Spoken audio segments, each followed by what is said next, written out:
Part 1. In a quiet American suburb, where secrets rarely saw the light of day, the unimaginable began to unfold one fateful night. David Carter, a hard-working husband returning from a long day's work, unlocked his front door expecting nothing more than the familiar warmth of home. Instead, he was met with a scene that would haunt him forever. His wife, Rebecca Carter, lay motionless on the living room floor, a fatal cascade of blood pooling around her, a pistol clenched in her lifeless hand. At first glance, it appeared to be a tragic suicide, a desperate end to a troubled soul. But something in the way the evidence was arranged made even the most seasoned detective's instincts tingle with suspicion. Investigators soon uncovered clues that defied the initial narrative. A single shot had been fired against the wall, its caustic mark a silent witness to what had truly transpired. Forensic experts noted something odd about this stray bullet, an anomaly that whispered of a story even darker than a simple act of self-destruction. As the case unfolded, whispers in the precinct speculated that Rebecca had been fighting for her life. Some experts believed that in a frantic attempt to defend herself against an unseen threat, she had fired at her attacker, albeit missing her mark. In that chaotic moment, the real killer managed to wrest the weapon from her grasp and, with chilling coldness, ended her life. Yet as layers of evidence were peeled back, a disturbing notion arose. The apparent suicide was too neatly arranged to be a spontaneous act of despair. The final tableau, complete with a gun planted in Rebecca's hand and a staged note hinting at blackmail from an elusive relative, Travis Morgan, smacked of a desperate cover-up. David Carter's shock at finding his wife was compounded by the eerie precision of the scene he now had to face. Had Rebecca been attempting to protect herself, or was her death the result of a meticulously planned setup? Rumors began swirling about Travis Morgan, a relative with a reputation for unscrupulous behavior and an alleged involvement in extortion schemes. In hushed tones behind closed doors, detectives debated his potential motive: blackmail, revenge, or something altogether more sinister. And yet, for every theory, another question loomed larger. Was Travis really at the center of this criminal puzzle, or was a more cunning hand at play? At that point, the investigation took an unexpected twist. Forensic analysts revealed that the bullet wound in the wall, initially thought to be the fatal shot in an altercation, was in fact fired long after Rebecca's crucial moment of death. The timing of the discharge, determined through painstaking ballistic examination, suggested it fired significantly later, a clue that would upend all previous assumptions about the night's violent events. As shadows deepened around every suspect, the first threads of deception began to unravel, leaving behind a trail of questions that could keep even the most ardent crime aficionados awake at night. What really happened that night, and who was the mastermind behind this labyrinth of lies? In the next segment, we journey further into the dark heart of this baffling case, where every piece of evidence has a story to tell and every suspect masks a secret. Part 2. In the days that followed, the investigation dug deeper into the tangled web of relationships and hidden motives that surrounded the Carters. Officers combed through every clue, every whispered conversation in corners of dimly lit interrogation rooms. Forensic evidence had already shattered the presumed narrative. The fatal shot that claimed Rebecca Carter's life had been followed hours later by another discharge, a shot fired with chilling precision, marking the wall as an ominous testament to deceit. It was as if someone had carefully orchestrated the scene to mislead any who dared unravel the truth. Detectives soon began to question those closest to Rebecca. Among them was Travis Morgan, a relative with a tarnished reputation and a history steeped in scandals of extortion and manipulation. His connection to Rebecca had long been a subject of hushed speculation in local circles, his motives a puzzle that defied simple explanations. Some whispered that he had used his influence to blackmail Rebecca, a dark secret that might have driven her to desperate measures. But as the evidence mounted, Travis's role grew murkier, not as the desperate victim of blackmail, but rather as a cog in a much larger, more elaborate scheme. Meanwhile, David Carter's own account of events was scrutinized with unyielding intensity. His reeling horror at discovering his wife's body was both genuine and compounded by inconsistencies that arose during his recollection. An unsettling theory began to surface. What if David was more entangled in this deadly drama than anyone had initially suspected? Evidence pointed to an unusual timing in the ballistic reports, a shot fired long after Rebecca had already met her untimely end.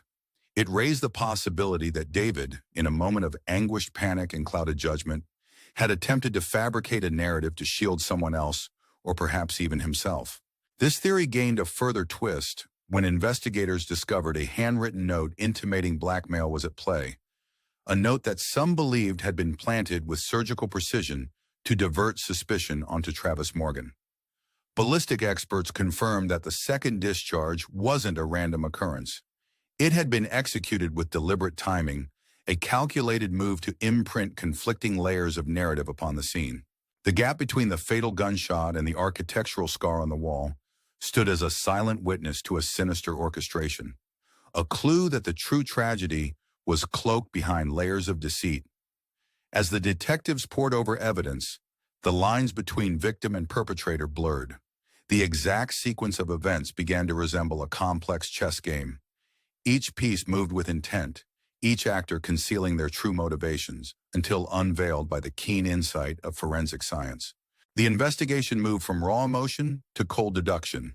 Every small detail, a misplaced fingerprint, an overlooked sound captured on a security camera, even the precise angle of the discharged bullet, became crucial in piecing together the real events of that harrowing night. With every interview and meticulous re-examination of the scene, a chilling picture emerged of a crime far more nuanced than a simple case of suicide or random assault. The evidence hinted at a carefully crafted drama, one where the lines between protector and perpetrator were blurred by desperation, where the quest for control in the face of betrayal led to monstrous acts. And as the investigators prepared to close in on the suspects, the burning question remained: who among them had the cold nerve to stage such an elaborate deception, and for what hidden gain? Part 3. The deeper the investigation went, the more the tangled threads of tragedy and deception converged into a startling conclusion. Evidence began to speak a truth that was as heartbreaking as it was shocking. Rebecca Carter had, in a moment of unbearable torment, taken her own life. In a harrowing instance of desperation and betrayal, she ended her own suffering in the presence of a merciless blackmailer whose coercive grip had invaded every corner of her otherwise quiet existence. Then came the unthinkable twist that set this case apart. David Carter, returning home to the unholy silence of a shattered life, discovered his wife's lifeless form accompanied by a damning note alluding to blackmail. Instead of collapsing in grief or calling for help, he chose a path that further blurred the boundaries between perpetrator and victim. In that fateful moment, rather than accepting the tragic reality, David saw an opportunity to rewrite the dark narrative. With a trembling hand, guided not by sorrow but by a calculated resolve, he fired a second shot, a single deliberate discharge that left an unmistakable mark on the wall of their once tranquil living room. This act, meant to simulate the violent intrusion of an unknown attacker, was designed meticulously to cast suspicion away from him and onto Travis Morgan, a relative notorious for his shady dealings and long rumored to be entangled in blackmail. Every element of the scene had been manipulated. The gun planted into Rebecca's hand, the note hinting at sinister extortion, and even the timing of the bullets was arranged with chilling precision. Yet as forensic experts tirelessly re-examined the minutiae of ballistic evidence, one undeniable fact emerged. The second shot that scarred the wall occurred nearly 15 hours after the gunshot that ended Rebecca's life. This disparity in timing exposed David's desperate attempt at staging a homicide narrative, challenging the credibility of his version of events. The once impenetrable shroud of deception began to peel away, revealing a man so consumed by a mix of despair and self-preservation that he was willing to entrap an innocent relative in an intricate web of lies.